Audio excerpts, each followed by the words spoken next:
As a young boy, I was fascinated by the Crusades. Again and again I read the stories of King Lionheart and other Crusaders. For me, they were heroes, risking their lives for a higher purpose. That's why I was very shocked when in school I was introduced to the modern narrative about the Crusades. That the Crusaders were a bunch of pillaging barbarians, only motivated by greed, who were introduced to a higher culture during their journey to the Middle East. Although I never really believed this narrative, I was not able to challenge it as a young boy. Only later I understood where it came from. Therefore today I want to speak in defense of the Crusades. So according to the modern narrative, the Crusades were a war of aggression. Some even speak of the first emergence of European colonialism. So first of all, the colonialism thing is complete BS. The Crusader states never gained wealth for Europe and were mostly just a financial burden. But were the Crusades a war of aggression? Well, clearly not, and that for two major reasons. So first of all, here's a map of the year 600 AD, around 500 years before the First Crusade. And here is a map shortly before the First Crusade. As you can see, much of the former Christian territory was conquered by Muslim Arabs. Following the last great Persian-Roman War, the Arabs swept from the desert and filled the created power gap. However, conquering and converting people is something different, and at the time of the First Crusade, a large part of the population of the Levante was still Christian. So when the Crusaders began their journey to liberate the Holy Land, they had a just cause for that. They also had a religious obligation. Pilgrimages to the Holy Land were very common at that time, but the new Seljuk ruler had banned pilgrims from entering the Holy Land, and many were killed or attacked on their way to the city. So the Crusaders had to open a way for pilgrims, even if it meant using war for that. So the Crusades were definitely not a war of aggression. They were a reaction to the expansion of Islam and the attack on pilgrims. You could even say that they were a defensive war.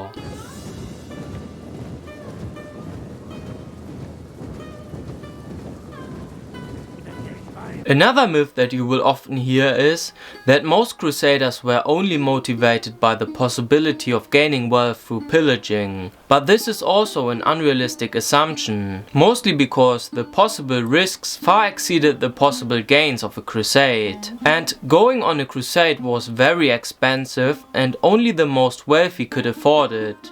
Many had to take loans in order to get themselves and their men to the Holy Land. Here can be added that many people also say that the Crusaders were mostly second-born sons who had no future in their homeland. But this is also not true. So most of the Crusaders, or at least a large part, were actually first-born sons. And the cost to go on a crusade far exceeded a great heritage. The small possibility of plunder can't compensate that, especially if you think how high the chance was of dying. And for example, if you had taken a loan and you would die, your family would lose their land, so the risk was very, very high.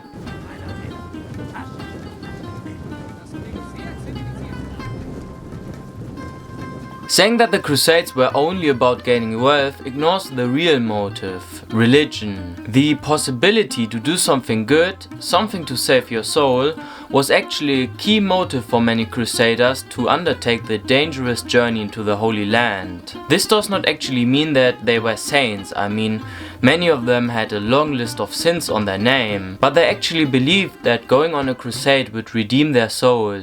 I mean, if you really wanted to get rich, you could also go to Spain in order to fight the Moors. Here the warfare was actually based on small-scale looting, so it's the perfect place to get rich. But again, this is not what the Crusades were about. Every other explanation than religious devotion fails in its entirety to explain the mass movement of the First Crusade.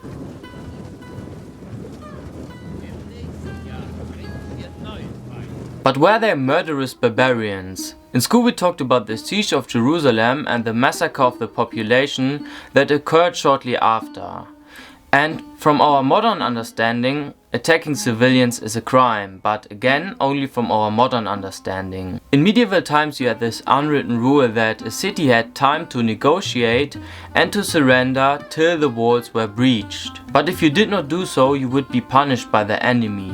Jerusalem did not surrender. Its garrison resisted till the very last moment. That's why they were punished by the Crusaders. You also have to keep in mind that at this point, the Crusaders were at the end of their strength. This was the third long siege during their journey, and it is likely that their emotions just made them go wild. But it is also questionable if the massacre was as bad as described, because travelers who arrived in the city shortly after described that it was full of people, and medieval sources kind of tend to exaggerate at this point. I mean, we know this from the Baltic Crusades. I mean, yes, the Crusaders were brutal, but they were not more brutal than anyone else at this point of time. I hope this short video helped you to understand that the Crusaders are in fact men we can admire. Their enemies, the Arabs and Turks, respected them, so why shouldn't we do the same now? I hope you liked this video. Bye.